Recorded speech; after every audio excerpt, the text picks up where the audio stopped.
50 Cent. So 50 Cent was asked, and we're just going to spend a quick 10 minutes on this one, all right? Let me go ahead and set that timer. 50 Cent was asked about Trump and black men. Take a look, y'all. Can't make this up. Hit a like for the algorithm. If you're not a part of the Patreon and Bag Chasers, the link is in the description. Check it out. Is that Ben Crump? The Senate has failed now to advance a bill to protect access to contraception, and Majority Leader Chuck Schumer announced they will vote on IVF protections next week in the Senate. But on Capitol Hill today, it was a rapper who got a lot of attention. CBS News congressional correspondent Nicole Killian joins us. Nicole, you got a chance to catch up with 50 Cent. What did 50 have to say? Well, 50 or 50, depending on how you refer to him.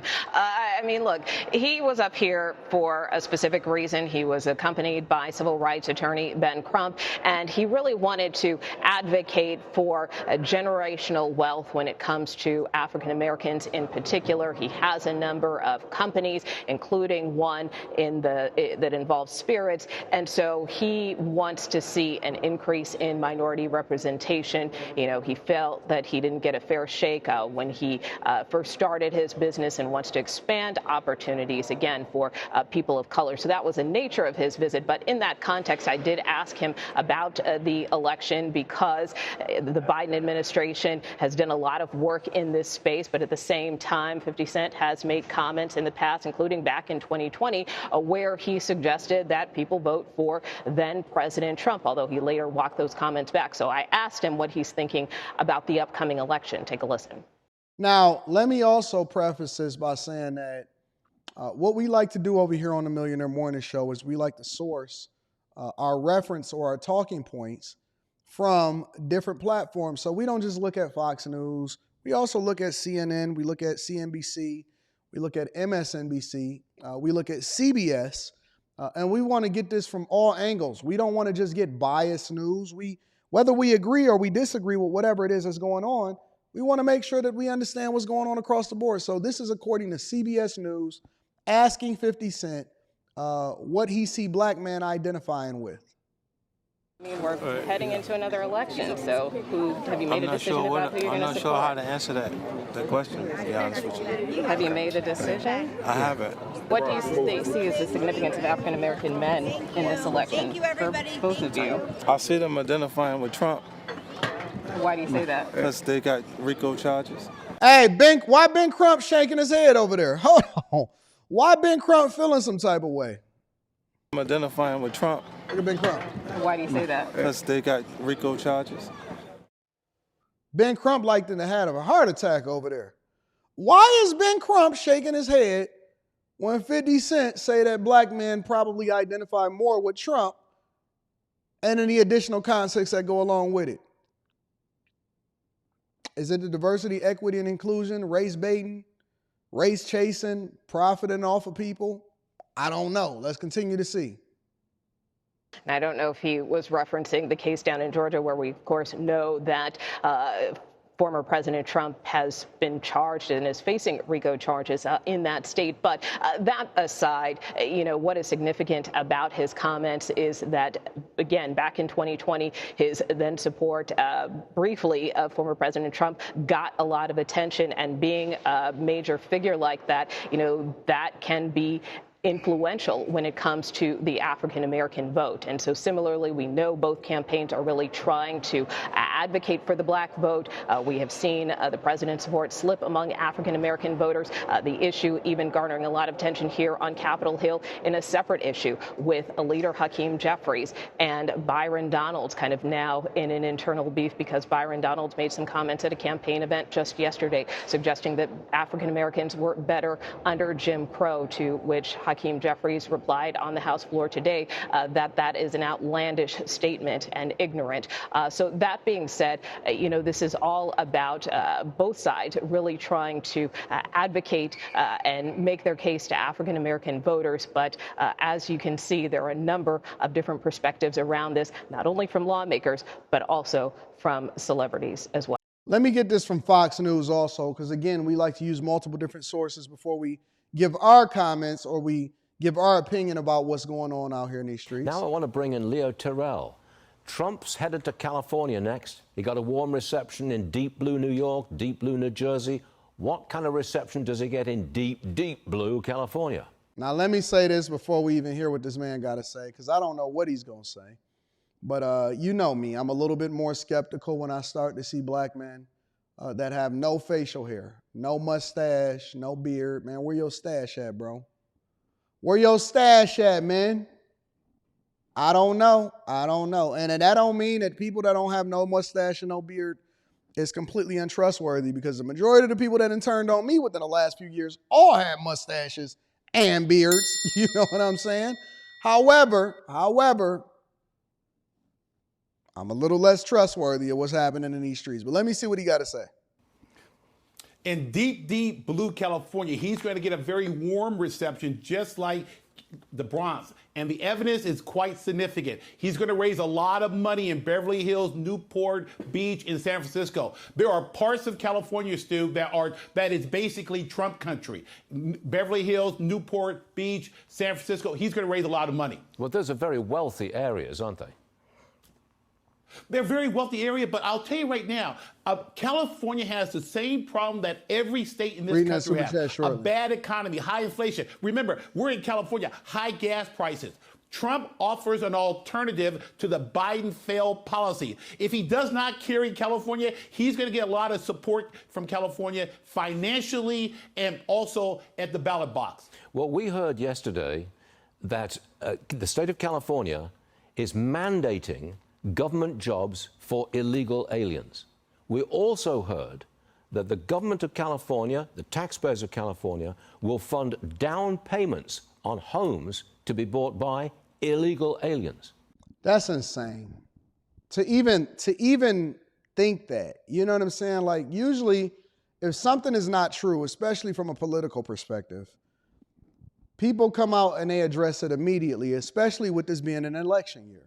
And so I don't know how true that is. I've personally been seeing a lot of reports about it myself, about there being a down payment assistance program that helps illegal aliens, ultimately migrants that are coming into this country illegally, get homes over in different cities and in different states, such as California.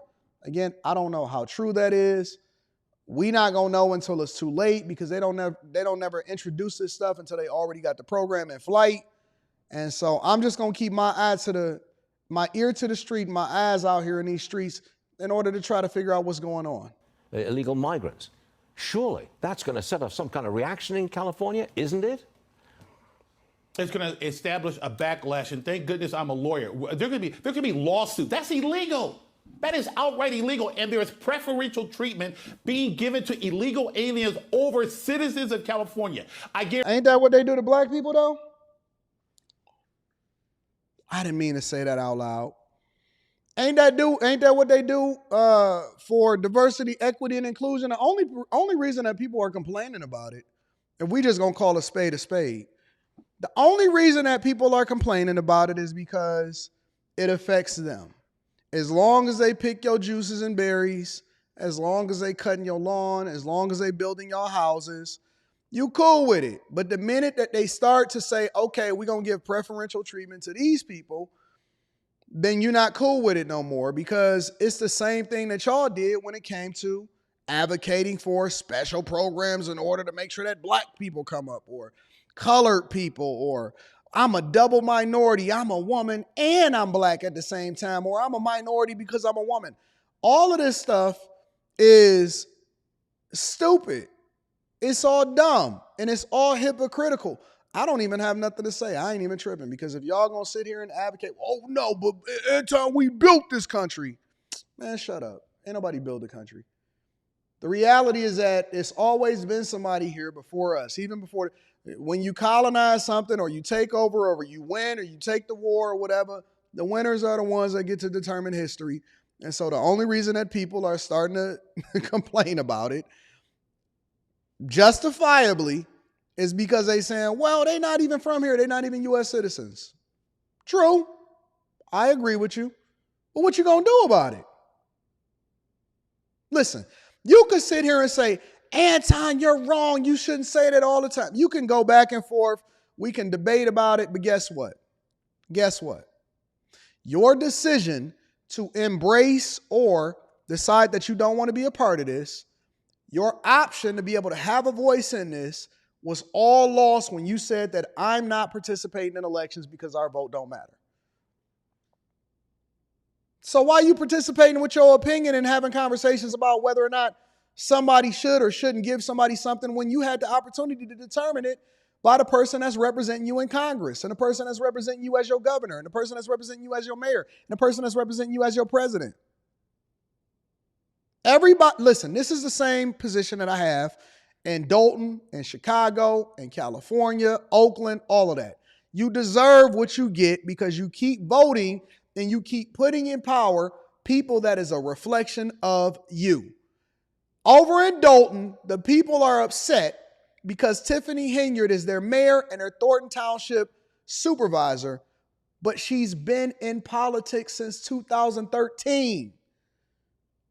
What you think, that she switched up and she just so changed when she hit that? No, she been the same person as she was in there before she got there.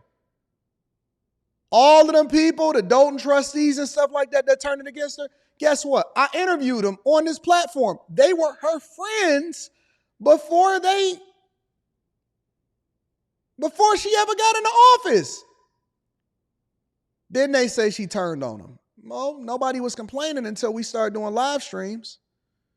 Nobody was complaining until Anton from Anton Daniels and Nate the lawyer and all of these other guys started going over there at Dalton and paying attention and saying, hey, man, this chick is crazy. Then all of a sudden, everybody said, tear it down. Man, don't you know that Tiffany Henyard been mayor since 2021? Thornton Township supervisor since 2022? Gavin Newsom ran and won re-election during the pandemic? That you guys have been rocking out with these people. Shang Tsung over there in Oakland, Karen Bass over there in LA, Brandon Johnson literally told you exactly what he was going to do before he did it, and he's doing it, and now you sitting there complaining about it. They sold off y'all streets. Y'all elected somebody based off of their sexuality, and Lori Lightfoot. Brandon Dickens is winning. Fonnie Willis is now reelected, about to get reelected as Fulton County DA. Eric Adams is over there running New York into the ground. This is nothing new. This is nothing new. These people are a reflection of the people that voted for them. They are your representation. And so when you get this, and they make sure that they pushing this stuff through, I really don't want to hear it because I don't feel sorry for you. I believe that you deserve everything that you get based off of who it is that you support. Because it works for you until it doesn't. And then y'all want to bring out the pitchforks. Don't go over there to Dalton and the township meetings and start complaining now. I had a 3% voter turnout rate. You wasn't concerned until we started talking about it on social media. We influenced you to get involved in your own city. Ain't that sad? That's why they call us influencers. Because we had to influence you to do the thing that's in your own best interest and to pay attention to what was going on in your. Nobody was showing up to these meetings. Nobody be going to the treasury meetings. Nobody be going to the budget meetings. Nobody even go to their own kids' parent-teacher conference. You don't even know what's going on in your own daughter's school, but you want to sit here and have a conversation with us about whether or not somebody is doing you dirty. You don't get no representation because you don't participate. No representation without participation. I seen what was happening over there in Houston. Low voter turnout rate. I don't care. I'm mad. Well, be mad. They still going to do what they want to do when you don't have no choice because you don't participate. Now what? Do something about it. What you going to do about it? At the end of the day, you mad and you still going to get what it is that they going to give to you. Be mad and go to bed and still be dealing with the person that's controlling your fate and controlling what's going over there and the migrants coming into your cities. Be mad and still deal with it at the end of the day. Jamal Fowler, that's what I be telling people. People be sitting there and getting mad at Anton from AntonDaniels.com, and I be like, they get on there and they do all of this hooting and hollering and do, I don't like Anton Daniels. Nigga, we still gonna be live streaming. Millionaire Morning Show, After Hours, Anton Daniels channel, and we making more money than we ever made before. While you over there in your feelings, you still you at the end of the day. You still got to get up and go to work in the morning and come home and bring your check to your chick and make sure she pay the bills. And if you miss, you still gonna get evicted. So make sure that after you get mad, you go and get a good night's sleep so that you can get up and go to work in the morning, because nothing changes. At the end of the day, life goes on. We still rich and richer than we ever been before. And you still you, whatever that is. Especially the people over there in California and Dalton. Happy